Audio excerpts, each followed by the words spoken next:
ਸਤਿ ਸ਼੍ਰੀ ਅਕਾਲ ਮੇਰੇ ਸਾਰੇ ਦੋਸਤੋ, ਕੀ ਹਾਲ ਨੇ ਜੀ। ਉਮੀਦ ਕਰਦਾ ਤੁਸੀਂ ਸਾਰੇ ਵਧੀਆ ਹੋਵੋਗੇ। ਅਤੇ ਅੱਜ ਆਪਾਂ ਤੁਹਾਨੂੰ 12 ਕੁ ਵਜੇ ਟੈਸਟ ਪਾਇਆ ਸੀ ਹਿਸਟਰੀ ਦਾ, ਅਤੇ ਹਿਸਟਰੀ ਦੇ ਵਿੱਚ ਮੈਨੂੰ ਬਹੁਤ ਵਧੀਆ ਰਿਸਪੌਂਸ ਮਿਲਿਆ ਤੁਹਾਡਾ। ਬਹੁਤ ਵਧੀਆ ਤੁਸੀਂ ਟੈਸਟ ਲਾਏ, ਅਤੇ ਇਹ ਵੀ ਪਤਾ ਲੱਗ ਗਿਆ ਕਿ ਸਾਰੇ ਬੱਚੇ ਪੜ੍ਹਨ ਵਾਲੇ ਹੈਗੇ। ਕੋਈ ਵੀ ਇਹ ਨਹੀਂ ਹੈਗਾ ਕਿ ਬਸ ਵੈਸੇ ਇੱਕ ਕਲਿੱਕ ਕਰਕੇ ਦੇਖ ਕੇ ਵੀਡੀਓ ਤੋਂ ਵਗ ਗਿਆ। ਠੀਕ ਹੈ, ਬਹੁਤ ਵਧੀਆ ਬੱਚੇ ਹੋ ਤੁਸੀਂ ਸਾਰੇ, ਅਤੇ ਬਹੁਤ ਵਧੀਆ ਨੰਬਰ ਆਇਆ ਸਾਰਿਆਂ ਦੇ। ਅਤੇ ਜਿਹੜਾ ਉਹ ਟੈਸਟ ਹੈਗਾ ਉਹ ਆਪਾਂ ਕੱਲ੍ਹ ਨੂੰ 12 ਵਜੇ ਉਹਦੀ ਸਾਰੀ ਡਿਸਕਸ ਕਰਕੇ ਮੈਂ ਵੀਡੀਓ ਪਾ ਦੂੰਗਾ। ਅਤੇ ਜਿਹੜੇ ਆਨਸਰ ਕੀ ਪਾਉਣੀ ਉਹਦੇ ਨਾਲ ਲਗਾ ਕੇ ਆਨਸਰ ਕੀ ਸਾਰਾ ਕੁਛ ਕਰਕੇ ਨਾਲੇ ਉਹਦਾ PDF ਤੁਹਾਨੂੰ ਮੈਂ ਆਪਣੇ ਟੈਲੀਗ੍ਰਾਮ ਗਰੁੱਪ ਦੇ ਵਿੱਚ ਸੈਂਡ ਕਰ ਦੂੰਗਾ। ਜਿਨ੍ਹਾਂ ਕੋਲ ਜਿਹੜੇ ਟੈਲੀਗ੍ਰਾਮ ਦੇ ਵਿੱਚ ਐਡ ਹੈ ਨਹੀਂ ਉਹ ਵੀਡੀਓ ਦੇਖ ਲੈਣ। ਠੀਕ ਹੈ ਜੀ। ਅਤੇ ਅੱਜ ਆਪਾਂ ਕਰਨ ਜਾ ਰਹੇ ਹਾਂ ਹਿਸਟਰੀ ਦਾ ਗਵਰਨਰ ਅਤੇ ਜਰਨਲ ਅਤੇ ਵਾਇਸਰਾਏ। ਇਹ ਟੋਪਿਕ ਬਹੁਤ ਹੀ ਜ਼ਿਆਦਾ ਮਹੱਤਵਪੂਰਨ ਟੋਪਿਕ ਹੈ। ਠੀਕ ਹੈ ਜੀ। ਕਿਸੇ ਵੀ ਚੀਜ਼ ਦਾ ਇਹਦੇ ਵਿੱਚ ਤੁਸੀਂ ਗੈਪ ਪਾਉਣ ਦੀ ਕੋਸ਼ਿਸ਼ ਨਹੀਂ ਕਰਨੀ, ਕਿਹਨੂੰ ਸਕਿੱਪ ਨਹੀਂ ਕਰਨਾ ਕੋਈ ਵੀ ਚੀਜ਼।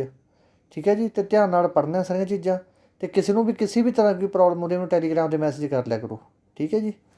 ਦੇਖੋ, ਅੱਜ ਆਪਾਂ ਕਰਨ ਜਾ ਰਹੇ ਹਾਂ ਗਵਰਨਰ ਦੀ। ਦੇਖੋ, ਅੰਗਰੇਜ਼ਾਂ ਨੇ ਭਾਰਤ ਨਾਲ ਵਪਾਰ ਕਰਨ ਲਈ 1600 ਵਿੱਚ ਈਸਟ ਇੰਡੀਆ ਕੰਪਨੀ ਦੀ ਸਥਾਪਨਾ ਕੀਤੀ। ਅੰਗਰੇਜ਼ਾਂ ਨੇ ਭਾਰਤ ਦੇ ਵਿੱਚ ਈਸਟ ਇੰਡੀਆ ਕੰਪਨੀ ਸਥਾਪਿਤ ਕੀਤੀ। ਪ੍ਰਸ਼ਨ ਨੰਬਰ 1 ਇੱਥੋਂ ਹੀ ਬਣ ਚੁੱਕਿਆ ਹੈ ਕਿ ਜਿਹੜੀ ਈਸਟ ਇੰਡੀਆ ਕੰਪਨੀ ਸੀ, ਠੀਕ ਹੈ ਜੀ, ਜਿਹੜੀ ਈਸਟ ਇੰਡੀਆ ਕੰਪਨੀ ਸੀ ਇਹਦੀ ਸਥਾਪਨਾ ਜਿਹੜੀ ਉਹ ਕਿਦੋਂ ਕੀਤੀ ਗਈ ਇੰਡੀਆ ਦੇ ਵਿੱਚ। ਇਹਦੀ ਸਥਾਪਨਾ ਕੀਤੀ ਗਈ ਜੀ 1600 ਦੇ ਵਿੱਚ। ਈਸਟ ਇੰਡੀਆ ਕੰਪਨੀ ਦੀ ਸਥਾਪਨਾ ਆਪਣੇ ਭਾਰਤ ਦੇ ਵਿੱਚ ਕੀਤੀ ਗਈ।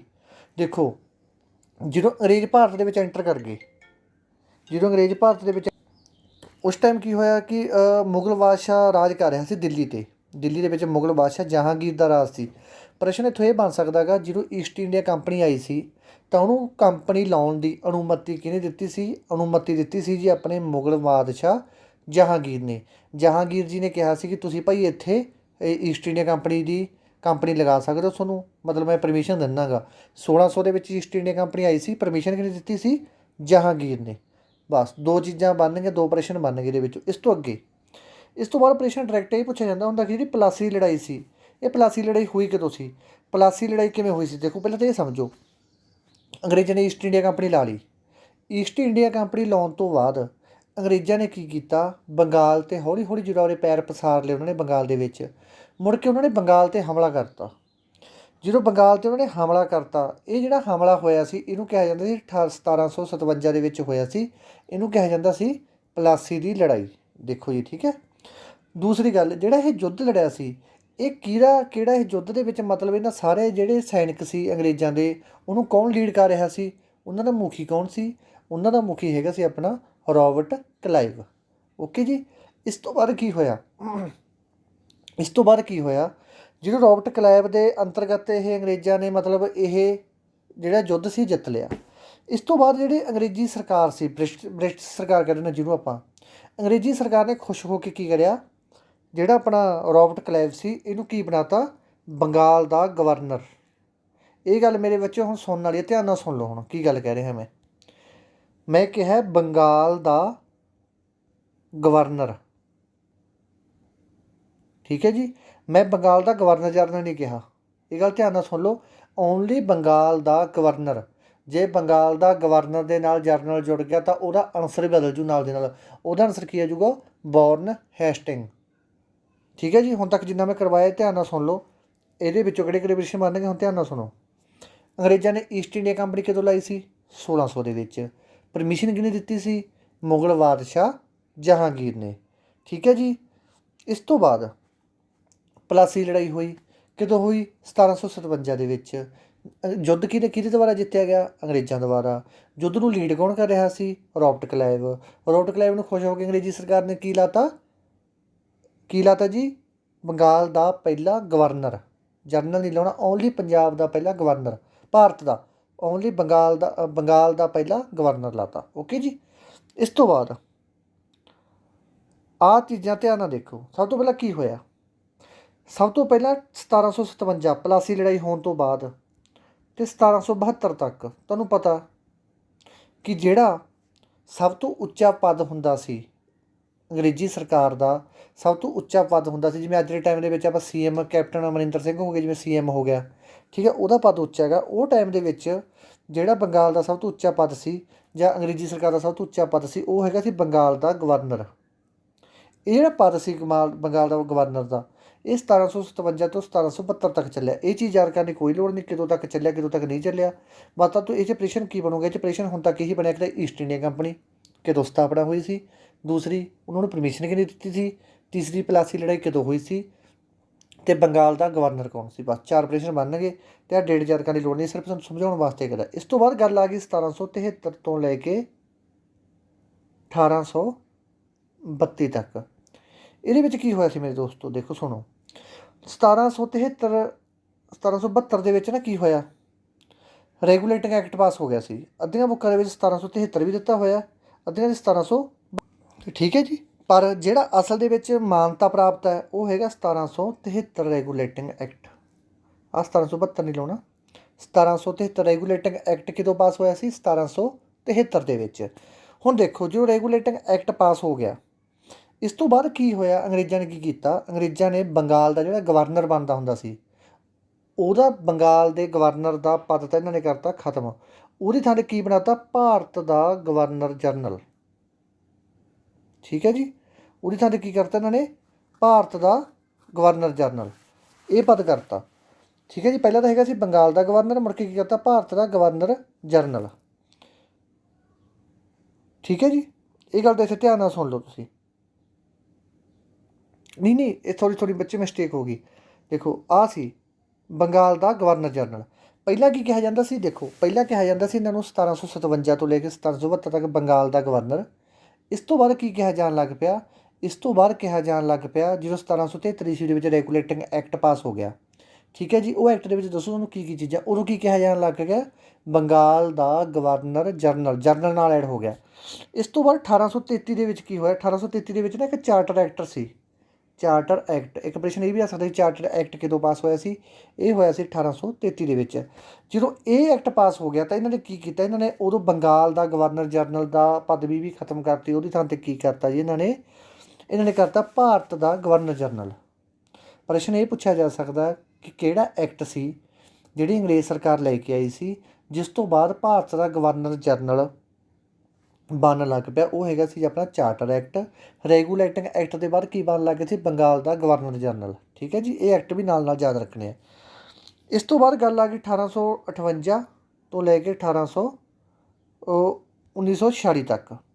ਇਹਦੇ ਵਿੱਚ ਕੀ ਹੋਇਆ ਸੀ, ਇਹਦੇ ਵਿੱਚ ਇਹਨਾਂ ਨੇ ਕੀ ਕੀਤਾ, ਇਹਨਾਂ ਨੇ ਭਾਰਤ ਦੇ ਗਵਰਨਰ ਜਨਰਲ ਦਾ ਪਦ ਵੀ ਖਤਮ ਕਰਤਾ ਅਤੇ ਉਹਦੀ ਥਾਂ 'ਤੇ ਕਿਹੜਾ ਪਦ ਚਲਾਤਾ ਜੀ, ਇਹਨਾਂ ਨੇ ਵਾਇਸਰਾਏ ਦਾ। ਓਕੇ ਜੀ। ਇਸ ਤੋਂ ਬਾਅਦ ਕੀ ਹੋਇਆ 1947 ਦੇ ਵਿੱਚ, ਜਦੋਂ ਆਪਾਂ ਨੂੰ ਆਜ਼ਾਦੀ ਮਿਲ ਗਈ 1947 ਤੋਂ ਲੈ ਕੇ 1950 ਦੇ ਵਿੱਚ, ਇਹ ਪਦ ਨੂੰ ਵੀ ਖਤਮ ਕਰਕੇ ਕੀ ਬਣਾਤਾ, ਗਵਰਨਰ ਜਨਰਲ। ਇਕੱਲਾ ਕੀ ਬਣਾਤਾ, ਗਵਰਨਰ ਜਨਰਲ। ਠੀਕ ਹੈ ਜੀ, ਇਹ ਚੀਜ਼ਾਂ ਤੁਸੀਂ ਦੇਖ ਲਿਓ। ਇਹਦੇ ਵਿੱਚ ਤੁਹਾਨੂੰ ਮੈਂ ਇੱਕ ਵਾਰੀ ਫੇਰ ਰਿਪੀਟ ਕਰਾ ਦਿੰਦਾ ਕੀ ਗੱਲ ਸੀ। ਸਭ ਤੋਂ ਪਹਿਲਾਂ ਈਸਟ ਇੰਡੀਆ ਕੰਪਨੀ 1600 ਦੇ ਵਿੱਚ ਆਈ, ਪਰਮਿਸ਼ਨ ਕਿਹਨੇ ਦਿੱਤੀ, ਮੁਗਲ ਬਾਦਸ਼ਾਹ ਜਹਾਂਗੀਰ ਨੇ। ਪਲਾਸੀ ਲੜਾਈ ਕਦੋਂ ਹੋਈ ਸੀ, 1757 ਦੇ ਵਿੱਚ। ਕਿਹਦੇ ਅੰਡਰ ਲੜੀ ਗਈ ਇਹ ਲੜਾਈ, ਰੌਬਰਟ ਕਲਾਈਵ ਦੇ ਅੰਡਰ। ਬਾਅਦ ਵਿੱਚ ਕੀ ਹੋਇਆ, ਬਾਅਦ ਵਿੱਚ ਹੋਇਆ 1757 ਤੋਂ ਲੈ ਕੇ 1772 ਤੱਕ ਇਹਨਾਂ ਨੇ ਕੀ ਕੀਤਾ, ਬੰਗਾਲ ਦਾ ਗਵਰਨਰ ਰੌਬਰਟ ਕਲਾਈਵ ਨੂੰ ਲਾਤਾ ਅਤੇ ਉਹ ਮਤਲਬ ਬੰਗਾਲ ਦੇ ਗਵਰਨਰ ਦੀ ਪਦਵੀ ਹੁੰਦੀ ਸੀ। ਇਸ ਤੋਂ ਬਾਅਦ ਕੀ ਹੋਇਆ 1772 ਤੋਂ ਬਾਅਦ 1773 ਤੋਂ ਲੈ ਕੇ, ਠੀਕ ਹੈ ਜੀ, 1773 ਤੋਂ ਲੈ ਕੇ 1832 ਤੱਕ ਰੈਗੂਲੇਟਿੰਗ ਐਕਟ ਪਾਸ ਹੋ ਗਿਆ ਸੀ। 1773 ਦੇ ਵਿੱਚ ਰੈਗੂਲੇਟਿੰਗ ਐਕਟ ਪਾਸ ਹੋ ਗਿਆ ਸੀ ਜਿਹਦੇ ਅੰਡਰ ਕੀ ਕਰਤਾ ਸੀ, ਬੰਗਾਲ ਦਾ ਗਵਰਨਰ ਦੀ ਸੀਟ ਖਤਮ ਕਰਕੇ ਉਹਦੇ 'ਚ ਕੀ ਕਰਤੀ ਸੀ, ਬੰਗਾਲ ਦਾ ਗਵਰਨਰ ਜਨਰਲ ਦੀ ਸੀਟ ਇਹਨਾਂ ਨੇ ਰੱਖਤੀ ਸੀ। ਇਸ ਤੋਂ ਬਾਅਦ 1833 ਦੇ ਵਿੱਚ ਜੋ ਚਾਰਟਰ ਐਕਟ ਆਇਆ ਤਾਂ ਉਹਦੇ ਅਧੀਨ ਇਹਨਾਂ ਨੇ ਕੀ ਕੀਤਾ, ਭਾਰਤ ਦਾ ਗਵਰਨਰ ਜਨਰਲ ਬਣਾਤਾ ਅਤੇ ਬੰਗਾਲ ਦਾ ਗਵਰਨਰ ਜਨਰਲ ਦਾ ਪਦ ਖਤਮ ਕਰਤਾ। ਇਸ ਤੋਂ ਬਾਅਦ 1858 ਅਤੇ 1946 ਤੋਂ ਲੈ ਕੇ ਕੀ ਹੋਇਆ, ਇਹਨਾਂ ਨੇ ਪਦ ਕਾਹਦਾ ਖਤਮ ਕਰਤਾ, ਇਹ ਪਦ ਵੀ ਖਤਮ ਕਰਕੇ ਕਾਹਦਾ ਪਦ ਚਲਾਤਾ, ਵਾਇਸਰਾਏ ਦਾ। ਵਾਇਸਰਾਏ ਤੋਂ ਬਾਅਦ ਕਿਹਦਾ ਚਲਾਤਾ, ਗਵਰਨਰ ਜਨਰਲ ਦਾ। ਇਹ ਜੋ ਤੁਸੀਂ ਸਿਰਫ ਇੱਕ ਤਾਂ ਆ ਜਾ ਰੱਖ ਲਓ ਰੈਗੂਲੇਟਿੰਗ ਐਕਟ ਵਾਲੀ ਲਾਈਨ, ਇੱਕ ਆ ਚਾਰਟਰ ਐਕਟ ਵਾਲੀ, ਆਹ ਦੂਸਰੀਆਂ ਨਹੀਂ ਪੁੱਛਿਆ, ਵਾਇਸਰਾਏ ਵਾਲੀ ਯਾਦ ਕਰਨੀਆਂ ਕਰ ਲਓ, ਨਹੀਂ ਆਹ ਦੋ ਚੀਜ਼ਾਂ ਪੁੱਛੀਆਂ ਜਾਣਗੀਆਂ ਮੇਨ। ਠੀਕ ਹੈ ਜੀ। ਇਸ ਤੋਂ ਬਾਅਦ ਆਪਾਂ ਗੱਲ ਕਰਾਂਗੇ ਰੌਬਰਟ ਕਲਾਈਵ ਬਾਰੇ। ਦੇਖੋ ਸੋਚੋ ਬੱਚੋ, ਰੌਬਰਟ ਕਲਾਈਵ ਕੌਣ ਸੀ। ਸਭ ਤੋਂ ਪਹਿਲਾਂ ਪ੍ਰਸ਼ਨ ਇਹ ਆਊਗਾ ਕਿ ਬੰਗਾਲ ਦਾ ਗਵਰਨਰ ਕੌਣ ਸੀ। ਜੇ ਤਾਂ ਪੁੱਛ ਲਿਆ ਬੰਗਾਲ ਦਾ ਗਵਰਨਰ ਕੌਣ ਸੀ, ਉੱਥੇ ਅੱਖਾਂ ਵਿੱਚ ਕੇ ਰੌਬਰਟ ਕਲਾਈਵ ਲਾਏ ਹੋ। ਠੀਕ ਹੈ ਜੀ। ਆਹ ਸ਼ਾਸਨਕਾਲ ਯਾਦ ਕਰਨ ਦੀ ਕੋਈ ਲੋੜ ਨਹੀਂ, ਇਹ 'ਚ ਉਲਝ ਜਾਓਗੇ। ਬਸ ਸਿੱਧਾ ਇੰਨਾ ਯਾਦ ਕਰ ਲਓ 1757 ਦੇ ਵਿੱਚ ਪਲਾਸੀ ਲੜਾਈ ਹੋਈ ਸੀ, ਉਹ ਤੋਂ ਲੈ ਕੇ 1772 ਤੱਕ ਇਹ ਬੰਗਾਲ ਦਾ ਗਵਰਨਰ ਹੀ ਬਣਦਾ ਹੁੰਦਾ ਸੀ। ਇਸਨੇ ਕੀ ਕੀਤਾ ਸੀ, ਇਸਨੇ ਕੀਤਾ ਸੀ ਬੱਚੇ ਦਵੈਧ ਸ਼ਾਸਨ ਸ਼ੁਰੂ। ਹੁਣ ਅੱਧੇ ਬੱਚੇ ਨੂੰ ਇਹ ਨਹੀਂ ਪਤਾ ਹੋਣਾ ਦਵੈਤ ਸ਼ਾਸਨ ਕੀ ਹੈ। ਇਹਨੂੰ ਡਾਇਰੇਸੀ ਵੀ ਕਿਹਾ ਜਾਂਦਾ, ਡਾਇਰੇਸੀ ਦਾ ਸ਼ਾਸਨ ਵੀ ਇਹਨੇ ਕਰਿਆ ਸੀ। ਇਹਦਾ ਕੀ ਮਤਲਬ ਹੈ? ਇਹਦਾ ਮਤਲਬ ਇਹ ਹੈ ਕਿ ਜਿਵੇਂ ਹੁਣ ਆਪਣੇ ਦੇਖੋ, ਆਪਣੇ ਦੋ ਸਰਕਾਰਾਂ ਬਣਦੀਆਂ।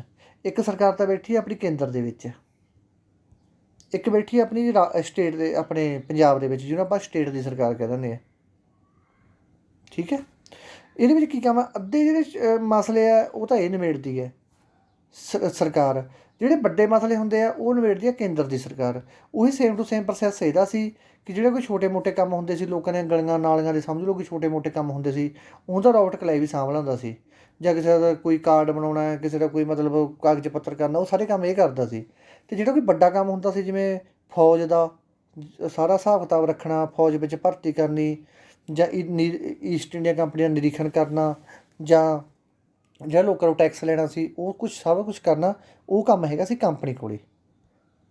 ਕੰਪਨੀ ਕੋਲ ਅਲੱਗ ਮੈਟਰ ਸੀ ਅਤੇ ਰੋਬਰਟ ਕਲਾਈਵ ਕੋਲ ਅਲੱਗ ਸੀ। ਤਾਂ ਕਰਕੇ ਦਵਾਈ ਸ਼ਾਸਨ ਚਲਾਤਾ ਸੀ ਕਿ ਦੋ ਸਰਕਾਰਾਂ ਹੁੰਦੀਆਂ ਸੀ, ਇੱਕ ਵੱਡੀ ਸਰਕਾਰ ਹੁੰਦੀ ਸੀ, ਇੱਕ ਛੋਟੀ ਸਰਕਾਰ ਹੁੰਦੀ ਸੀ। ਠੀਕ ਹੈ ਜੀ। ਇਸ ਤੋਂ ਬਾਅਦ ਰੈਗੂਲੇਟਿੰਗ ਐਕਟ ਪਾਸ ਹੋਇਆ। ਜਦੋਂ ਸਭ ਤੋਂ ਪਹਿਲੀ ਗੱਲ ਤਾਂ ਪ੍ਰਸ਼ਨ ਇੱਥੇ ਹੀ ਬਣਦਾ ਹੁੰਦਾ ਕਿ ਜਿਹੜਾ ਰੈਗੂਲੇਟਿੰਗ ਐਕਟ ਸੀ ਕਦੋਂ ਪਾਸ ਹੋਇਆ ਸੀ? ਇਹ ਹੋਇਆ ਸੀ 1773 ਦੇ ਵਿੱਚ ਰੈਗੂਲੇਟਿੰਗ ਐਕਟ ਪਾਸ ਹੋਇਆ ਸੀ। ਇਹ ਐਕਟ ਦੇ ਅਧੀਨ ਕੀ ਹੋਇਆ? ਇਹ ਐਕਟ ਦੇ ਅਧੀਨ ਕੀ ਹੋਇਆ? ਜਿਹੜਾ ਬੰਗਾਲ ਦਾ ਗਵਰਨਰ ਬਣਦਾ ਹੁੰਦਾ ਸੀ ਪਹਿਲਾਂ, ਉਹਦੀ ਸੀਟ ਤਾਂ ਇਹਨਾਂ ਨੇ ਕਰਤੀ ਖਤਮ ਜੀ। ਬੰਗਾਲ ਦੇ ਗਵਰਨਰ ਦੀ ਸੀਟ ਇਹਨਾਂ ਨੇ ਜਦੋਂ ਖਤਮ ਕਰਤੀ, ਅਤੇ ਉਹਦੀ ਥਾਂ 'ਤੇ ਇਹਨਾਂ ਨੇ ਕਿਹਦੀ ਸੀਟ ਚਲਾਤੀ? ਬੰਗਾਲ ਦਾ ਗਵਰਨਰ ਜਨਰਲ। ਠੀਕ ਹੈ ਜੀ। ਇਸ ਐਕਟ ਦੇ ਅੰਡਰ ਹੀ ਇਹਨਾਂ ਨੇ 1774 ਦੇ ਵਿੱਚ ਨਾ ਸੁਪਰੀਮ ਕੋਰਟ ਬਣਾਈ ਸੀ। ਕਿੱਥੇ? ਕਲਕੱਤੇ ਦੇ ਵਿੱਚ। ਕਲਕੱਤਾ ਦੇ ਵਿੱਚ ਇਹਨਾਂ ਨੇ ਕੀ ਬਣਾਤੀ ਸੀ? ਸੁਪਰੀਮ ਕੋਰਟ ਬਣਾਈ ਸੀ, ਜਿਹਦੇ ਵਿੱਚ 4 ਮੁੱਖ ਜੱਜ ਸੀ। ਪਰ ਉਹਨਾਂ ਦੇ ਵਿੱਚੋਂ 4 ਮੁੱਖ ਜੱਜਾਂ ਦੇ ਨਾਂ ਯਾਦ ਕਰਨ ਦੀ ਲੋੜ ਨਹੀਂ, ਸਿਰਫ ਜਿਹੜਾ ਉਹਨਾਂ ਦਾ ਸਭ ਤੋਂ ਵੱਡਾ ਜੱਜ ਸੀ ਉਹਦਾ ਨਾਮ ਯਾਦ ਕਰ ਲਓ। ਉਹਦਾ ਨਾਮ ਹੈਗਾ ਸੀ ਅਲੀਜਾ ਇੰਪੇ। ਇਸ ਵਿੱਚ ਗੱਲ ਕਲੀਅਰ ਹੈ। ਰੈਗੂਲੇਟਿੰਗ ਐਕਟ 1773 ਦੇ ਵਿੱਚ ਪਾਸ ਕੀਤਾ ਗਿਆ। ਬੰਗਾਲ ਦਾ ਗਵਰਨਰ ਦੀ ਸੀਟ ਖਤਮ ਕਰਕੇ ਉਹਦੀ ਜਗ੍ਹਾ 'ਤੇ ਕਿਹੜੀ ਸੀਟ ਬਣਾਤੀ? ਬੰਗਾਲ ਦਾ ਗਵਰਨਰ ਜਨਰਲ। ਠੀਕ ਹੈ ਜੀ। ਇਸ ਤੋਂ ਬਾਅਦ 1774 ਦੇ ਵਿੱਚ ਕਲਕੱਤਾ ਹਾਈ ਕੋਰਟ ਲੱਗੀ ਸੀ। ਕਈ ਵਾਰ ਪ੍ਰਸ਼ਨ ਇਹ ਪੁੱਛ ਸਕਦੇ ਕਿ ਕਲਕੱਤਾ ਹਾਈ ਕੋਰਟ ਸਭ ਤੋਂ ਪਹਿਲਾਂ ਸੁਪਰੀਮ ਕੋਰਟ ਲੱਗੀ ਕਿੱਥੇ ਸੀ? ਉਹ ਲੱਗੀ ਸੀ ਜੀ ਕਲਕੱਤਾ ਦੇ ਵਿੱਚ। ਕਦੋਂ ਲੱਗੀ ਸੀ? 1774 ਦੇ ਵਿੱਚ। ਜੱਜ ਕੌਣ ਸੀ? ਇੰਪੇ ਸੀ। ਅਤੇ ਇਹ ਕਿਹੜੇ ਐਕਟ ਦੇ ਅਧੀਨ ਲੱਗੀ ਸੀ? ਰੈਗੂਲੇਟਿੰਗ ਐਕਟ 1773 ਦੇ ਅੰਡਰ। ਦੇਖੋ ਠੀਕ ਹੈ ਜੀ। ਇਸ ਤੋਂ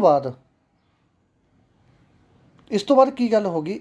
ਜਦੋਂ ਮਤਲਬ ਜਿਹੜਾ ਆਪਣਾ ਪਹਿਲਾ ਗਵਰਨਰ ਜਨਰਲ ਸੀ ਉਹ ਕਿਹੜਾ ਸੀ? Born Hasting. ਇਹ ਬੌਰਨ ਹੈਸਟਿੰਗ ਦਾ ਟਾਈਮ ਚੱਲ ਰਿਹਾ ਮੇਰੇ ਬੱਚੇ। ਠੀਕ ਹੈ, ਉਹਦੇ ਕਰਕੇ ਦੁਬਾਰਾ ਇਹ ਕੰਮ ਚੱਲ ਪਿਆ ਸੀ। ਇਸ ਤੋਂ ਬਾਅਦ ਕੀ ਹੋਇਆ? ਇਹਦੇ ਸਮੇਂ ਦੇ ਵਿੱਚ, ਬੌਰਨ ਹੈਸਟਿੰਗ ਦੇ ਸਮੇਂ ਦੇ ਵਿੱਚ ਕੀ ਹੋਇਆ? ਐਸੀਟੈਕ ਸੁਸਾਇਟੀ ਆਫ ਬੰਗਾਲ ਦੀ ਸਥਾਪਨਾ ਕੀਤੀ ਗਈ। ਐਸੀਟੈਕ ਸੁਸਾਇਟੀ ਆਫ ਬੰਗਾਲ ਦੀ ਸਥਾਪਨਾ ਕੀਤੀ ਗਈ ਸੀ। ਇਸ ਸਮੇਂ ਹੀ ਆਪਣਾ ਭਾਰਤ ਦਾ ਪਹਿਲਾ ਸਮਾਚਾਰ ਪੱਤਰ ਦਾ ਬੰਗਾਲ ਗਜਟ, ਠੀਕ ਹੈ ਜੀ, ਤਾਂ ਬੰਗਾਲ ਗਜਟ ਆਪਣੇ ਭਾਰਤ ਦਾ ਪਹਿਲਾ ਸਮਾਚਾਰ ਪੱਤਰ ਵੀ ਇਸੇ ਟਾਈਮ ਹੀ ਪ੍ਰਕਾਸ਼ਿਤ ਕੀਤਾ ਗਿਆ ਸੀ। ਠੀਕ ਹੈ। ਬੌਰਨ ਹੈਸਟਿੰਗ ਦੇ ਸਮੇਂ ਕੀ ਹੋਇਆ ਸੀ?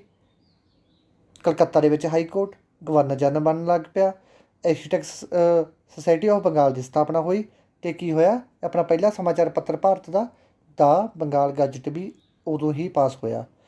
ਇਸ ਤੋਂ ਬਾਅਦ ਕੀ ਹੋਇਆ? ਇਹਦੇ ਸ਼ਾਸਨ ਕਾਲ ਦੇ ਸਮੇਂ ਹੀ ਕੀ ਹੋਇਆ ਜੀ? ਪਿਟਸ ਇੰਡੀਆ ਐਕਟ ਵੀ ਲਾਗੂ ਹੋ ਗਿਆ। ਪ੍ਰਸ਼ਨ ਇਹ ਆ ਸਕਦਾ ਕਿ ਜਿਹੜਾ ਪਿਟਸ ਐਕਟ ਸੀ ਇਹ ਕਦੋਂ ਲਾਗੂ ਹੋਇਆ ਸੀ? ਪਹਿਲਾਂ ਰੈਗੂਲੇਟਿੰਗ ਐਕਟ ਆਇਆ, ਇਸ ਤੋਂ ਬਾਅਦ ਆਇਆ ਪਿਟਸ ਐਕਟ। ਪਿਟਸ ਐਕਟ ਕੀ ਸੀ? ਸਭ ਤੋਂ ਪਹਿਲਾਂ ਤਾਂ ਇਹ ਸਮਝਣਾ ਆਪਾਂ। ਜਿਹੜਾ ਪਿਟਸ ਐਕਟ ਹੈ, ਅੰਗਰੇਜ਼ਾਂ ਨੂੰ ਲੱਗਿਆ ਕਿ ਜਿਹੜਾ ਅਸੀਂ ਰੈਗੂਲੇਟਿੰਗ ਐਕਟ ਪਾਸ ਕੀਤਾ ਉਹਦੇ ਵਿੱਚ ਥੋੜ੍ਹੀਆਂ ਜਿਹੀਆਂ ਖਾਮੀਆਂ, ਥੋੜ੍ਹੀਆਂ ਜਿਹੀਆਂ ਉਹਦੇ ਵਿੱਚ ਕਮੀਆਂ, ਅਸੀਂ ਉਹ ਕਮੀਆਂ ਦੂਰ ਕਰਨੀਆਂ। ਉਹ ਕਮੀਆਂ ਨੂੰ ਦੂਰ ਕਰਨ ਵਾਸਤੇ ਇਹਨਾਂ ਨੇ 1784 ਦੇ ਵਿੱਚ ਕੀ ਕਰਿਆ? ਪਿਟਸ ਐਕਟ ਲਾਗੂ ਕਰਤਾ ਕਿ ਜਿਹੜੇ ਸਾਡੇ ਰੈਗੂਲੇਟਿੰਗ ਐਕਟ ਦੇ ਵਿੱਚ ਕਮੀਆਂ ਉਹਨਾਂ ਨੂੰ ਅਸੀਂ ਪੂਰਾ ਕਰ ਸਕੀਏ। ਓਕੇ ਜੀ। ਹੁਣ ਦੂਸਰੀ ਗੱਲ ਇਹ ਆ ਗਈ, ਪਿਟਸ ਇੰਡੀਆ ਐਕਟ ਯਾਦ ਕਿਵੇਂ ਕਰਾਂਗੇ? ਦੇਖੋ 1784 ਦੀ ਗੱਲ ਕਰਦੇ ਹਾਂ। ਆਪਣੇ 84 ਦੇ ਵਿੱਚ ਦੰਗੇ ਨਹੀਂ ਹੋਏ ਸੀ? ਉਦੋਂ ਕਿੰਨਾ ਪਿੱਟ ਸਿਆਪਾ ਹੋਇਆ ਸੀ, ਇਹ ਗੱਲ ਯਾਦ ਕਰ ਲਓ। ਉਦੋਂ ਕਿੰਨਾ ਪਿੱਟ ਸਿਆਪਾ ਹੋਇਆ ਸੀ ਜਦੋਂ ਦੰਗੇ ਹੋਏ ਆ।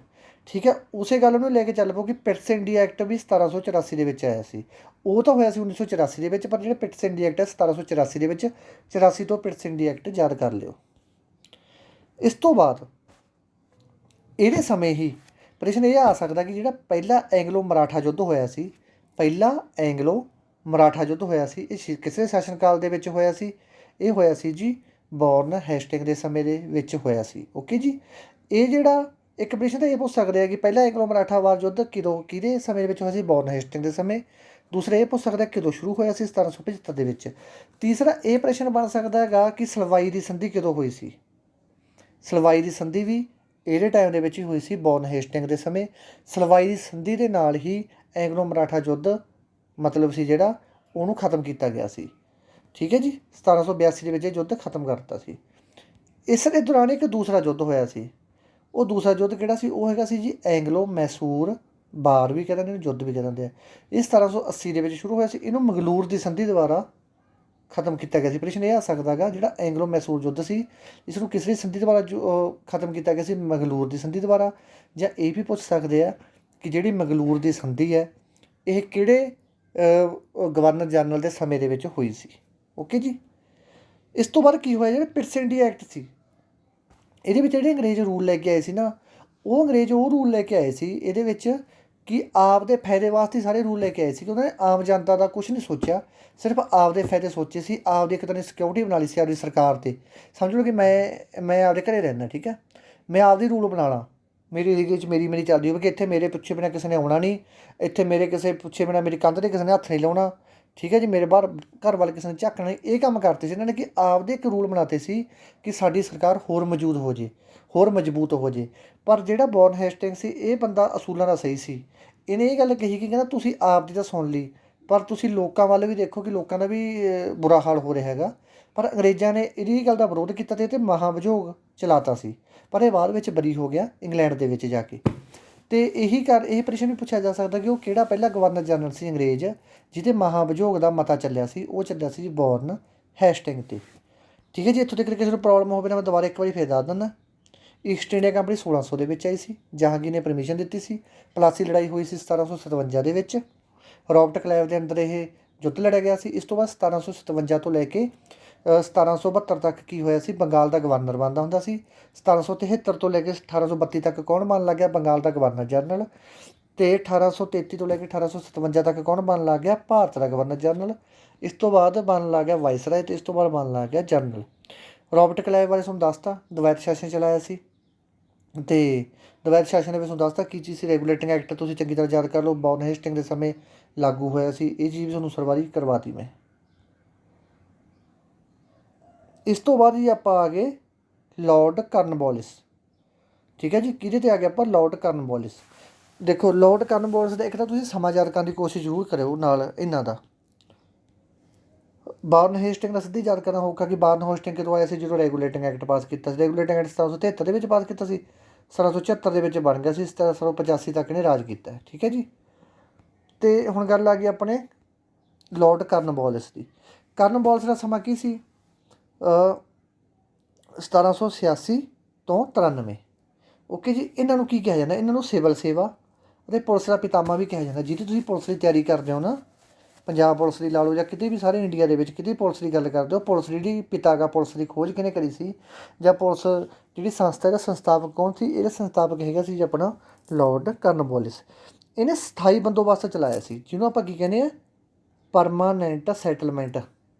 ਜਿਹਨੂੰ ਆਪਾਂ ਕਹਿੰਦੇ ਹਾਂ ਪਰਮਾਨੈਂਟ ਸੈਟਲਮੈਂਟ। ਦੇਖੋ ਇਹਦੇ ਵਿੱਚ ਕੀ ਹੁੰਦਾ ਸੀ ਉਹ ਟਾਈਮਾਂ ਦੇ ਵਿੱਚ ਨਾ, ਧਿਆਨ ਨਾਲ ਸਮਝਣ ਦੀ ਗੱਲ ਹੈ ਕਿ ਸਥਾਈ ਬੰਦੋਬਸਤ ਨੂੰ ਪਰਮਾਨੈਂਟ ਸੈਟਲਮੈਂਟ ਵੀ ਕਿਹਾ ਜਾਂਦਾ ਹੈਗਾ। ਇਸ ਯੋਜਨਾ ਵਿੱਚ ਕੀ ਸੀ? ਇਸ ਯੋਜਨਾ ਅੰਤਰਗਤ ਇਹ ਸੀ ਕਿ ਬੰਗਾਲ, ਵਿਹਾਰ, ਉੜੀਸਾ ਦੇ ਵਿੱਚ ਇਹ ਰੂਲ ਚਲਾਤਾ ਸੀ ਕਿ ਫਸਲ ਦਾ 90% ਭਾਗ ਤਾਂ ਰੱਖੂਗੀ ਕੰਪਨੀ ਅਤੇ 10% ਭਾਗ ਰੱਖਣਗੇ ਜ਼ਿਮੀਂਦਾਰ। ਓਕੇ ਜੀ। ਅਤੇ ਹੁਣ ਤੁਸੀਂ ਕਹਿੰਦੇ ਹੋਗੇ ਕਿ 10% ਦਾ ਜ਼ਿਮੀਂਦਾਰ ਨੂੰ ਮਿਲੀ ਜਾਂਦਾ ਅਤੇ ਫਿਰ ਵੀ ਕਿਸਾਨ ਇੰਨਾ ਭੁੱਖਾ ਕਿਉਂ ਮਰੀ ਜਾਂਦਾ ਸੀ? ਕਿਸਾਨ ਅਲੱਗ ਸੀ, ਜ਼ਿਮੀਂਦਾਰ ਅਲੱਗ ਸੀ, ਕੰਪਨੀ ਅਲੱਗ ਸੀ। ਦੇਖੋ ਇਹ ਸਮਝਾਉਣਾ ਮੈਂ ਤੁਹਾਨੂੰ। ਇੱਕ ਤਾਂ ਹੈਗੀ ਸੀ ਕੰਪਨੀ। ਕੰਪਨੀ ਦਾ ਸੰਬੰਧ ਕਿਹਦੇ ਨਾਲ ਸੀ? ਜ਼ਿਮੀਂਦਾਰਾਂ ਨਾਲ। ਜ਼ਿਮੀਂਦਾਰ ਕਹਾਂ ਕੰਮ ਕਿਤੋਂ ਕਰਵਾਉਂਦੇ ਸੀ? ਕਿਸਾਨਾਂ ਤੋਂ। ਠੀਕ ਹੈ ਜੀ। ਮੰਨ ਲਓ ਜ਼ਿਮੀਂਦਾਰ ਵਿੱਚ ਠੱਗੀ ਬਹੁਤ ਕਰ ਜਾਂਦੇ ਸੀ। ਮਤਲਬ ਅੰਗਰੇਜ਼ੀ ਸਰਕਾਰ ਨੂੰ ਕਹਿ ਦਿੰਦੇ ਸੀ ਜੀ ਐਤਕੀ ਤਾਂ ਇੰਨਾ ਝੋਨਾ ਹੋਇਆ ਜਾਂ ਇੰਨੀ ਕਣਕ ਹੋਈ ਹੈ ਕਿ ਪਰ ਇੰਨੀ ਕਣਕ ਹੋਈ ਹੈ ਇਸ ਵਾਰ। ਅਤੇ ਮਤਲਬ ਕਹਿੰਦਾ ਮਤਲਬ ਕਿ 20% ਹਿੱਸਾ 30% ਹਿੱਸਾ ਆਪਦੇ ਕੋਲ ਰੱਖ ਜਾਂਦੇ ਸੀ, ਬਾਕੀ ਆਪਦੇ ਹਿਸਾਬ 'ਤੇ 90% ਹਿੱਸਾ ਇਹ ਦੇ ਦਿੰਦੇ ਸੀ ਅੰਗਰੇਜ਼ ਸਰਕਾਰ ਨੂੰ।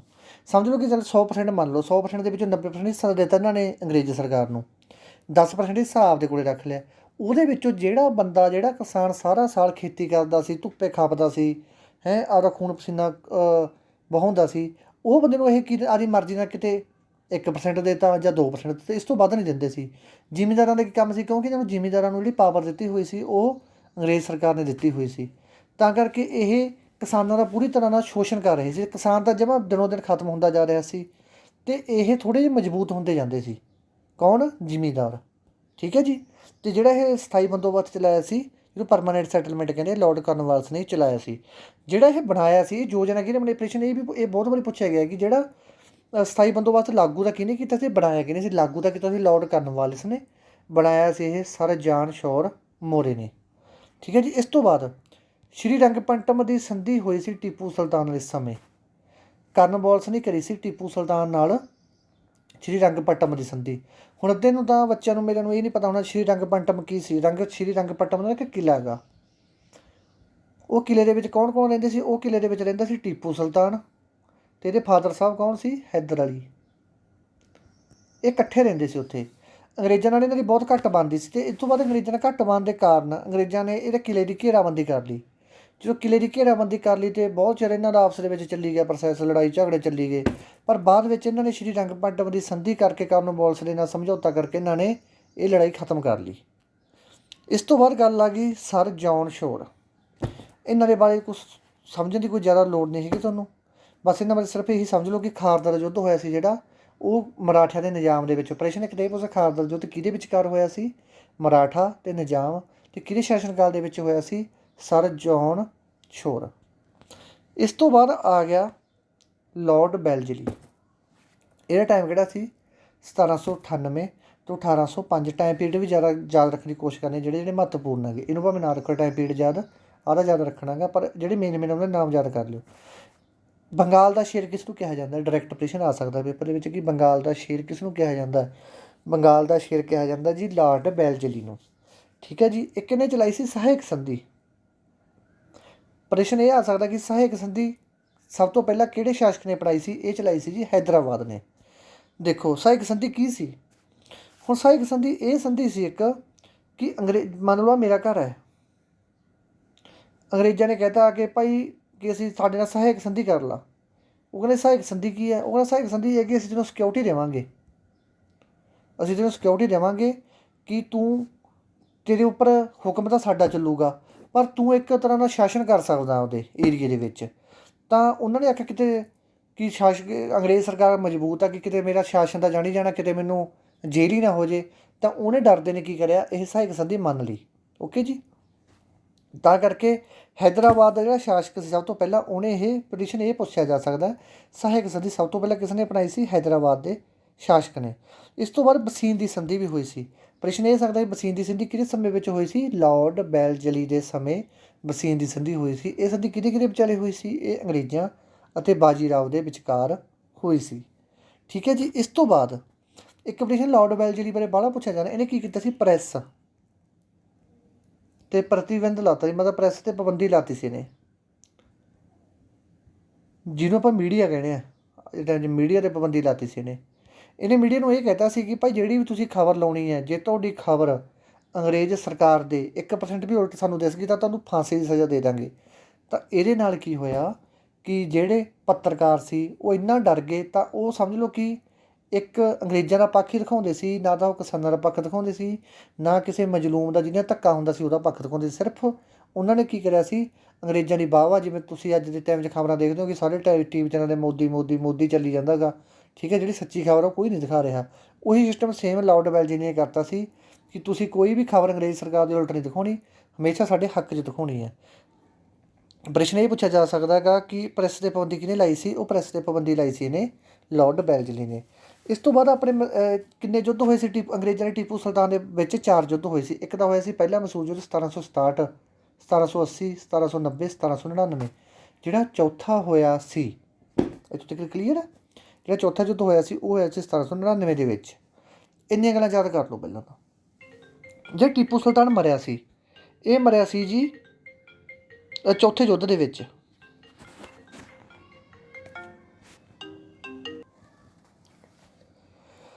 ਠੀਕ ਹੈ ਜੀ। ਇਸ ਤੋਂ ਬਾਅਦ ਆ ਗਏ ਸੀ ਸਰ ਜਾਰਜ ਬਾਰਲੋ। ਇਹਦੇ ਵਿਚਕਾਰ ਇਸ ਨੂੰ ਟ੍ਰਿਕ ਦੱਸ ਦਾਂਗਾ। ਪਹਿਲੀ ਗੱਲ ਵੈਲਜ਼ਲੀ ਵੀ ਤੁਹਾਨੂੰ ਟ੍ਰਿਕ ਦੱਸ ਦਾਂ ਕਿ ਵੈਲਜ਼ਲੀ ਦੀ ਦੇਖੋ ਕਈ ਵਾਰੀ ਪੁੱਛਣਾ ਨਾ ਕਿ ਪ੍ਰੈਸ 'ਤੇ ਪਾਬੰਦੀ ਕਿਹਨੇ ਲਾਈ ਸੀ? ਜਦ ਦੇਖੋ ਵੈਲਜ਼ਲੀ ਜਦੋਂ ਅੰਗਰੇਜ਼ਾਂ ਦੇ ਵਿਰੁੱਧ ਮੀਡੀਆ ਨੇ ਕੋਈ ਵਿਰੁੱਧ ਖਬਰ ਲਾਤੀ ਤਾਂ ਬੈਲਜਲੀ ਜਲ ਗਿਆ ਪੂਰੀ ਤਰ੍ਹਾਂ। ਜਿਹੜੇ ਪੂਰੀ ਤਰ੍ਹਾਂ ਜਲ ਗਿਆ ਤਾਂ ਇਹਨੇ ਕੀ ਕਰਿਆ, ਪ੍ਰੈਸ 'ਤੇ ਪਾਬੰਦੀ ਲਾਤੀ। ਬਸ ਇੱਥੋਂ ਦੇ ਕੇ ਯਾਦ ਕਰੋ ਟ੍ਰਿਕ ਨਾਲ। ਅਤੇ ਜਿਹੜਾ ਚੌਥਾ ਮਸੂਰ ਯੁੱਧ ਹੋਇਆ ਸੀ, ਠੀਕ ਹੈ ਜੀ, ਉਹ ਇਹਦੇ ਸਮੇਂ 'ਚ ਹੀ ਹੋਇਆ ਸੀ। ਅਤੇ ਚੌਥੇ ਯੁੱਧ ਦੇ ਵਿੱਚ ਟੀਪੂ ਸੁਲਤਾਨ ਮਾਰਿਆ ਗਿਆ ਸੀ। ਇਸ ਤੋਂ ਬਾਅਦ ਸਰ ਜਾਰਜ ਬਾਰਲੋ, ਇਹਦਾ ਸ਼ਾਸਨ ਕਾਲ ਕਿਹੜਾ ਸੀ, 1805 ਤੋਂ 1807 ਦਾ। ਬਿਲੌਰ ਦਾ ਸਿਪਾਹੀ ਵਿਦਰੋਹ ਇਸ ਸਮੇਂ ਹੋਇਆ ਸੀ। ਪ੍ਰਸ਼ਨ ਪਹਿਲਾਂ ਇਹ ਪ੍ਰਸ਼ਨ ਆ ਸਕਦਾ ਕਿ ਬਿਲੌਰ ਦਾ ਸਿਪਾਹੀ ਵਿਦਰੋਹ ਕਿਦੋਂ ਹੋਇਆ ਸੀ, ਜਾਰਜ ਬਾਰਲੋ ਦੇ ਸਮੇਂ। ਬਾਰਲੋ ਤੋਂ ਬਿਲੌਰ ਬਾਰਲੋ, ਇਹ ਦੋਨੇ ਮਿਕਸ ਕਰਕੇ ਆਨਸਰ ਲਾ ਦਿਓ ਇਹਦਾ। ਇਸ ਤੋਂ ਬਾਅਦ ਆ ਗਿਆ ਸਰ ਮਿੰਟੋ ਪਹਿਲਾ। ਇਸਦੇ ਸ਼ਾਸਨ ਕਾਲ ਦੇ ਵਿੱਚ ਕੀ ਹੋਇਆ ਸੀ, ਸਰ ਮਿੰਟੋ ਦੇ ਸ਼ਾਸਨ ਕਾਲ ਦੇ ਵਿੱਚ ਆਇਆ ਸੀ ਮਹਾਰਾਜਾ ਰਣਜੀਤ ਸਿੰਘ ਨੇ ਨਾ 25 ਅਪ੍ਰੈਲ 1809 ਦੇ ਵਿੱਚ ਅੰਮ੍ਰਿਤਸਰ ਦੀ ਸੰਧੀ ਕਰੀ ਸੀ। ਪੰਜਾਬ GK ਦੇ ਵਿੱਚ ਵੀ ਪੁੱਛ ਸਕਦੇ ਆ, ਪੇਪਰ ਦੇ ਵਿੱਚ ਇਹ ਪ੍ਰਸ਼ਨ ਆਉਣ ਦੇ ਫੁੱਲ ਚਾਂਸ ਨੇ। ਠੀਕ ਹੈ ਜੀ, ਫੁੱਲ ਚਾਂਸ ਨੇ ਪੇਪਰ ਦੇ ਵਿੱਚ ਇਹ ਪ੍ਰਸ਼ਨ ਆਉਣ ਦੇ। ਅਤੇ ਅੰਮ੍ਰਿਤਸਰ ਦੀ ਸੰਧੀ ਕਦੋਂ ਹੋਈ ਸੀ, 1809 ਦੇ ਵਿੱਚ। ਕਿਹਦੇ ਨਾਲ ਹੋਈ ਸੀ, ਸਰ ਮਿੰਟੋ ਪਹਿਲੇ ਨਾਲ। ਠੀਕ ਹੈ ਜੀ, ਸਰ ਮਿੰਟੋ ਪਹਿਲੇ ਨਾਲ ਹੋਈ ਸੀ। ਇੱਕ ਤੁਹਾਡੇ ਦਿਮਾਗ 'ਚ ਹੋਰ ਵੀ ਗੱਲ ਆਉਂਦੀ ਹੋਊਗੀ, ਜੇ 1909 ਦੇ ਵਿੱਚ ਵੀ ਮਿੰਟੋ ਮਾਰਲੇ ਹੋਇਆ ਸੀ, ਉਹ ਵੀ ਮਿੰਟੋ ਮਾਰਲੇ ਸੀ, ਉਹ ਮਿੰਟੋ ਮਾਰਲੇ ਦੂਜਾ ਸੀ। ਜਿਹੜਾ ਮਿੰਟੋ ਮਾਰਲੇ ਹੋਇਆ ਸੀ ਉਹ 1909 ਦੇ ਵਿੱਚ ਹੋਇਆ ਸੀ, ਉਹ ਮਿੰਟੋ ਮਾਰਲੇ ਦੂਜਾ ਸੀ। ਇਹ ਜਿਹੜਾ ਮਿੰਟੋ ਮਾਰਲੇ ਹੋਇਆ ਸੀ, ਇਹ ਸਰ ਮਿੰਟੋ ਨੇ ਕੀਤਾ ਸੀ। ਅੰਗਰੇਜ਼ਾਂ ਅੰਮ੍ਰਿਤਸਰ ਦੀ ਸੰਧੀ ਕਰੀ ਸੀ ਮਹਾਰਾਜਾ ਰਣਜੀਤ ਸਿੰਘ ਨਾਲ 25 ਅਪ੍ਰੈਲ 1809 ਨੂੰ। ਇਸ ਤੋਂ ਬਾਅਦ ਆਪਾਂ ਅੱਜ ਲਾਸਟ ਗਵਰਨਰ ਜਨਰਲ ਕਰਾਂਗੇ ਕਿਉਂਕਿ ਬਾਹਲੇ ਜ਼ਿਆਦਾ ਹੋ ਜਾਣਗੇ, ਫਿਰ ਤੋਂ ਰਿਵੀਜ਼ਨ ਨਹੀਂ ਹੋਣੀ। ਅਤੇ ਇਹਦਾ ਲੈਕਚਰ ਆਪਾਂ ਅੱਧਾ ਕੱਲ੍ਹ ਨੂੰ ਲਾਵਾਂਗੇ, ਅੱਧਾ ਪਾਰਟ। ਦੇਖੋ, ਲਾਰਡ ਹੈਸਟਿੰਗ, ਰਿਆਇਤਵਾੜੀ ਵਿਵਸਥਾ। ਜਿਹੜੀ ਰਿਆਇਤਵਾੜੀ ਵਿਵਸਥਾ ਸੀ ਉਹ ਕਿਹਨੇ ਚਲਾਈ ਸੀ, ਉਹ ਚਲਾਈ ਸੀ ਜੀ ਆਪਣੇ ਬੱਚੇ, ਜਿਹੜੀ ਰਿਆਇਤਵਾੜੀ ਵਿਵਸਥਾ ਸੀ ਨਾ, ਇਹ ਚਲਾਈ ਸੀ ਆਪਣੇ ਲਾਰਡ ਹੈਸਟਿੰਗ ਦੇ ਸਮੇਂ। ਇਹ ਯੋਜਨਾ ਟੋਮਸ ਮੁਨਰੋ ਨੇ ਚਲਾਈ ਸੀ ਪਹਿਲਾਂ ਤਾਂ, ਪਰ ਬਾਅਦ ਵਿੱਚ ਇਹਨੂੰ ਲਾਗੂ ਕਿਹਨੇ ਕੀਤਾ ਸੀ, ਲਾਰਡ ਹੈਸਟਿੰਗਸ ਨੇ। ਇਸ ਯੋਜਨਾ ਦੇ ਅੰਤਰਗਤ ਕਿਸਾਨਾਂ ਦੇ ਨਾਲ ਅੰਗਰੇਜ਼ਾਂ ਨੇ ਆਪਣਾ ਸਿੱਧਾ ਸੰਬੰਧ ਬਣਾ ਲਿਆ ਅਤੇ ਜ਼ਿਮੀਂਦਾਰਾਂ ਨੂੰ ਵਿੱਚੋਂ ਹਟਾ ਦਿੱਤਾ ਗਿਆ। ਦੇਖੋ ਕੀ ਕਰਿਆ ਅੰਗਰੇਜ਼ਾਂ ਨੇ। ਜਿਹੜਾ ਲਾਰਡ ਹੈਸਟਿੰਗ ਸੀ, ਇਹਨੂੰ ਪਤਾ ਲੱਗ ਗਿਆ, ਕੋਈ ਗੱਲ ਪਹੁੰਚ ਗਈ ਕਿ ਯਾਰ ਜਿਹੜੇ ਤਾਂ ਜ਼ਿਮੀਂਦਾਰ ਆ ਇਹ ਤਾਂ ਸਾਡੇ ਬਰਾਬਰ ਹੋਈ ਜਾਂਦੇ ਮਜ਼ਬੂਤ। ਕਹਿੰਦਾ ਮਤਲਬ ਕਿ ਉਹ ਨਾ ਆਪਦੇ ਬੰਦੇ ਵੀ ਰੱਖਣ ਲੱਗ ਗਏ ਸੀ। ਪੂਰਾ ਮਤਲਬ ਅੰਗਰੇਜ਼ਾਂ ਵਾਲਾ ਵਿਆਹ ਹੱਥ-ਹਰੀ ਹੋ ਗਿਆ ਸੀ ਉਹਨਾਂ ਦਾ, ਕਿ ਜਿਹੜੇ ਕਿਸਾਨ ਆ ਇਹ ਦਿਨੋਂ ਦਿਨ ਮਤਲਬ ਗਰੀਬ ਹੁੰਦੇ ਜਾਂਦੇ ਆ। ਅਤੇ ਉਹਨੇ ਜੋ ਸਾਰਾ ਡਾਟਾ ਇਕੱਠਾ ਕੀਤਾ ਇਹ, ਅਤੇ ਡਾਟਾ ਇਕੱਠਾ ਕਰਨ ਤੋਂ ਬਾਅਦ ਉਹਨੂੰ ਪਤਾ ਲੱਗ ਗਿਆ ਕਿ ਜਿਹੜੇ ਜ਼ਿਮੀਂਦਾਰ ਆ ਇਹ ਸਾਡੇ ਨਾਲ ਘਪਲਾ ਕਰਦੇ ਆ। ਸਾਨੂੰ 10% 90% ਦੀ ਜਗ੍ਹਾ 'ਤੇ ਇਹ 70-80% ਹੀ ਦਿੰਦੇ ਆ, ਅਤੇ ਬਾਕੀ ਇਹ ਕਿਸਾਨਾਂ ਨਾਲ ਵੀ ਧੱਕਾ ਕਰਦੇ ਆ। ਤਾਂ ਸਾਰਾ ਇਹ ਵਿੱਚੋਂ ਸਾਨੂੰ ਮਤਲਬ ਸਹੀ ਰਕਮ ਸਾਡੇ ਤੱਕ ਪਹੁੰਚ ਨਹੀਂ ਰਹੀ। ਤਾਂ ਇਹ ਕੰਮ ਨੂੰ ਲੈ ਕੇ ਦੇਖੋ, ਅੰਗਰੇਜ਼ ਸੀ, ਜ਼ਿਮੀਂਦਾਰ ਸੀ, ਕਿਸਾਨ ਸੀ। ਅੰਗਰੇਜ਼ਾਂ ਨੇ ਕੀ ਕੀਤਾ, ਜ਼ਿਮੀਂਦਾਰਾਂ ਨੂੰ ਵਿੱਚੋਂ ਹੀ ਕੱਢਤਾ ਅਤੇ ਸਿੱਧਾ ਸੰਪਰਕ ਕਿਸਾਨਾਂ ਨਾਲ ਕਰ ਲਿਆ। ਇਹ ਕੰਮ ਕੀਤਾ ਸੀ ਲਾਰਡ ਹੈਸਟਿੰਗ ਨੇ। ਇਹਨੂੰ ਆਪਾਂ ਕਹਿੰਦੇ ਨੇ ਰਿਆਇਤਵਾੜੀ ਵਿਵਸਥਾ। ਦੇਖੋ ਜੀ, ਇੱਥੋਂ ਤੱਕ ਸਾਰਾ ਕੁਛ ਕਲੀਅਰ ਹੈ ਮੇਰੇ ਦੋਸਤੋ। ਹੁਣ ਮੈਂ ਤੁਹਾਨੂੰ ਇੱਕ ਗੱਲ ਹੋਰ ਦੱਸਣੀ ਹੈ ਕਿ ਤੁਸੀਂ ਚੰਗੀ ਤਰ੍ਹਾਂ ਤਿਆਰੀ ਕਰੋ, ਅਤੇ ਵਿੱਚ ਬੱਚੇ ਇਹ ਨਾ ਸੋਚਣ ਕਿ ਕੀ ਪਤਾ ਇਹਦੇ ਵਿੱਚ ਆਉਣਾ ਕਿ ਨਹੀਂ ਆਉਣਾ। ਠੀਕ ਹੈ, ਤੁਸੀਂ ਕਿਸੇ ਵੀ ਮਰਜ਼ੀ ਇੰਸਟੀਟਿਊਟ 'ਚ ਜਾਓ, ਇੱਕ ਗੱਲ ਤੁਹਾਨੂੰ ਗੱਲ ਦੱਸਦਾ, ਤਜਰਬਾ ਕਰ ਲਿਓ। ਕਿਸੇ ਵੀ ਇੰਸਟੀਟਿਊਟ ਦੇ ਵਿੱਚ ਜਾਓ, ਮੈਂ ਤੁਹਾਨੂੰ ਲਿਖ ਕੇ ਦੇਣ ਨੂੰ ਤਿਆਰ ਹਾਂ। ਜੇ ਤੁਹਾਨੂੰ ਕਿਸੇ ਨੇ ਪੰਜਾਬੀ ਦੇ ਵਿੱਚ ਇੰਨਾ ਮਹੱਤਵਪੂਰਨ ਡਾਟਾ ਦੇ ਤਾ, ਤਾਂ ਤੁਸੀਂ ਮੈਨੂੰ ਕੁਛ ਮਰਜ਼ੀ ਕਰੋ ਕਿ ਸਰ ਇੰਨਾ ਵਧੀਆ ਡਾਟਾ ਸਾਨੂੰ ਉੱਥੋਂ ਮਿਲੀ ਜਾਂਦਾ। ਸਾਰੇ ਪੰਜਾਬ ਦੇ ਵਿੱਚ ਕਿਤੇ ਮਰਜ਼ੀ ਵਗ ਜਾਓ, ਤੁਹਾਨੂੰ ਪੰਜਾਬੀ ਦੇ ਵਿੱਚ ਕਦੇ ਡਾਟਾ ਨਹੀਂ ਮਿਲੂਗਾ। ਇਹ ਗੱਲ ਮੇਰੀ ਅੱਜ ਦੇਖ ਲਓ। ਹਿਸਟਰੀ ਦਾ ਦੂਰ ਦੀ ਗੱਲ ਕਿ ਨਾ ਤੁਹਾਨੂੰ ਮੈਥ ਮਿਲੇ, ਨਾ ਰੀਜਨ, ਕੁਛ ਨਹੀਂ ਪੰਜਾਬੀ 'ਚ ਮਿਲਣਾ। ਮੈਂ ਤੁਹਾਨੂੰ ਸਾਰਾ ਪੰਜਾਬੀ ਦੇ ਵਿੱਚ ਵੀ ਕਰਵਾਊਂਗਾ। ਠੀਕ ਹੈ। ਅਤੇ ਦੂਸਰੀ ਗੱਲ, ਇੱਕ ਬੱਚਾ ਕਹਿੰਦਾ ਸਰ ਤੁਸੀਂ ਪੇਡ ਕੋਰਸ ਕਿਉਂ ਨਹੀਂ ਸ਼ੁਰੂ ਕਰੇ। ਪੇਡ ਕੋਰਸ ਦਾ ਪਤਾ ਕੀ ਚੱਕਰ ਹੈ, ਪੇਡ ਕੋਰਸ ਨਾ ਤਾਂ ਮੈਂ ਅੱਜ ਸ਼ੁਰੂ ਕਰਾਂ, ਨਾ ਕਰਾਂ ਮੈਂ ਕਰ ਲੂੰ। ਪੇਡ ਕੋਰਸ ਦਾ ਕੀ ਚੱਕਰ ਹੈ, ਦੇਖੋ, ਇੱਕ ਬੱਚਾ ਤਾਂ ਮੇਰੇ ਕੋਲ ਪੜ੍ਹ ਰਿਹਾ YouTube ਤੋਂ, ਇੱਕ ਪੜ੍ਹ ਰਿਹਾ ਮੇਰੇ ਕੋਲੋਂ ਪੇਡ ਕੋਰਸ ਤੋਂ। ਜਿਹੜਾ YouTube ਵਾਲਾ ਬੱਚਾ ਉਹਨੂੰ ਇਹ ਲੱਗ ਰਿਹਾ ਹੋਊਗਾ ਕਿ ਯਾਰ ਪੇਡ ਕੋਰਸ ਦੇ ਵਿੱਚ ਪਤਾ ਨਹੀਂ ਯਾਰ ਉਹ ਕੀ ਪੜ੍ਹ ਰਿਹਾ ਹੋਊ ਮੈਥੋਂ। ਠੀਕ ਹੈ, ਤਾਂ ਕਰਕੇ ਮੈਂ ਨਹੀਂ ਚਾਹੁੰਦਾ ਕਿ ਮੈਂ ਦੋ ਬੱਚਿਆਂ ਦੇ ਵਿੱਚ ਵਿਤਕਰਾ ਕਰਾਂ, ਉਹ ਵੀ ਕਿਸੇ ਪੜ੍ਹਾਈ ਨੂੰ ਲੈ ਕੇ ਤਾਂ ਵਿਤਕਰਾ 1% ਵੀ ਨਹੀਂ ਮੈਂ ਕਰਨਾ ਕਦੇ ਵੀ। ਠੀਕ ਹੈ, ਜੇ ਪੜ੍ਹਾਈ ਦਊਂਗਾ ਤਾਂ ਭਾਵੇਂ ਕੋਈ ਅਮੀਰ ਆ ਚਾਹੇ ਗਰੀਬ ਹੈ, ਸਾਰੇ ਤੱਕ ਇੱਕੋ ਜਿਹੀ ਪਹੁੰਚੂਗੀ, ਨਹੀਂ ਕਿਸੇ ਤੱਕ ਵੀ ਨਹੀਂ ਪਹੁੰਚੂਗੀ। ਠੀਕ ਹੈ ਜੀ, ਇਹ ਆਪਣਾ ਅਸੂਲ ਹੈ, ਇਹ ਹਮੇਸ਼ਾ ਹੀ ਅਸੂਲ ਹੀ ਰਹਿਣਾ ਇਹ ਆਪਣਾ। ਅਤੇ ਦੂਸਰੀ ਗੱਲ ਜਿਹੜੀ ਆਪਣੀ ਰਹਿ ਗਈ ਕਿ ਕਰੋਨਾ ਕਰਕੇ ਦੇਖੋ ਹਰੇਕ ਦੇ ਬੱਚੇ ਦਾ, ਤੁਸੀਂ ਦੇਖੋ ਹਰੇਕ ਘਰਦਿਆਂ ਦਾ ਦੇਖ ਲਓ, ਆਪਣਾ ਸਾਰਿਆਂ ਦਾ ਬਜਟ ਹਿੱਲਿਆ ਹੋਇਆ। ਠੀਕ ਹੈ, ਅਤੇ ਤਾਂ ਕਰਕੇ ਮੈਂ ਤੁਹਾਡੇ ਵਾਸਤੇ ਪੂਰੇ ਵਧੀਆ ਲੈਕਚਰ ਲੈ ਕੇ ਆਊਂ। ਤੁਹਾਨੂੰ PDF ਵੀ ਪ੍ਰੋਵਾਈਡ ਕਰਵਾਇਆ ਕਰੂੰ, ਸਾਰਾ ਕੁਛ ਕਰਵਾਇਆ ਕਰੂੰਗਾ। ਅਤੇ ਤੁਸੀਂ ਬਸ ਨਾ ਇੱਕ ਥੋੜ੍ਹਾ ਵਿਸ਼ਵਾਸ ਰੱਖੋ ਕਿ ਸਾਰਾ ਕੁਛ ਆਪਣੇ ਸਬਜੈਕਟਾਂ ਦੇ ਇਹਦੇ ਵਿੱਚੋਂ ਹੀ ਆਊਗਾ, ਸਿਲੇਬਸ ਦੇ ਵਿੱਚੋਂ। ਇਹ ਤੁਹਾਨੂੰ ਮੈਂ ਪਹਿਲਾਂ ਵੀ ਕਹਿ ਚੁੱਕਿਆ। ਅਤੇ ਕੋਈ ਵੀ ਚੀਜ਼ ਬਾਹਰੋਂ ਨਹੀਂ ਆਊ, ਬਸ ਤੁਸੀਂ ਪ੍ਰੈਕਟਿਸ ਕਰੋ। ਅਤੇ ਇਹਦਾ ਦੂਸਰਾ ਪਾਰਟ ਕੱਲ੍ਹ ਨੂੰ ਕਰਾਂਗੇ, ਅਤੇ ਨਾਲ ਉਹਦੇ MCQ ਵੀ ਕਰਾਂਗੇ। ਠੀਕ ਹੈ ਜੀ, ਜਿਹੜਾ ਮੈਂ ਤੁਹਾਨੂੰ ਅੱਜ ਟੈਸਟ ਪਾਇਆ ਹੈਗਾ, ਉਹ ਟੈਸਟ ਦਾ ਕੀ ਹਿਸਾਬ ਕਿਤਾਬ ਹੋਊਗਾ, ਜਿਹੜਾ ਉਹ ਟੈਸਟ ਹੋਊਗਾ ਮੇਰੇ ਬੱਚੇ, ਉਹਦਾ ਆਪਾਂ ਕੀ ਕਰਾਂਗੇ, ਕੱਲ੍ਹ ਨੂੰ ਆਪਾਂ ਸਾਰਾ ਉਹਦਾ ਐਨਾਲਾਈਸਿਸ ਕਰਾਂਗੇ। ਜਿਹੜਾ ਵੀ ਉਹਦੇ ਵਿੱਚ ਮਤਲਬ ਕੋਈ ਚੀਜ਼ ਦੀ ਘਾਟ ਵਾਧਾ ਸਾਰਾ ਆਪਾਂ ਚੰਗੀ ਤਰ੍ਹਾਂ ਪੋਸਟਮਾਸਟਮ ਕਰ ਦਾਂਗੇ ਕੱਲ੍ਹ ਉਹਦਾ। ਠੀਕ ਹੈ ਜੀ। ਅਤੇ ਜਿਉਂਦੇ ਬਾਅਦ ਰਹੋ। ਜੇ ਕਿਸੇ ਵੀ ਮੇਰੇ ਸਟੂਡੈਂਟ ਨੂੰ ਕਿਸੇ ਨੂੰ ਵੀ ਕੋਈ ਪ੍ਰੋਬਲਮ ਨਹੀਂ, ਉਹਨੂੰ ਟੈਲੀਗ੍ਰਾਮ 'ਤੇ ਮੈਸੇਜ ਕਰਕੇ ਪੁੱਛ ਲਿਆ ਕਰੋ। ਅਤੇ ਧੰਨਵਾਦ ਮੇਰੇ ਦੋਸਤੋ। ਅਤੇ ਆਹ ਲੈਕਚਰ ਚੰਗੀ ਤਰ੍ਹਾਂ ਲਾਓ ਹੁਣ।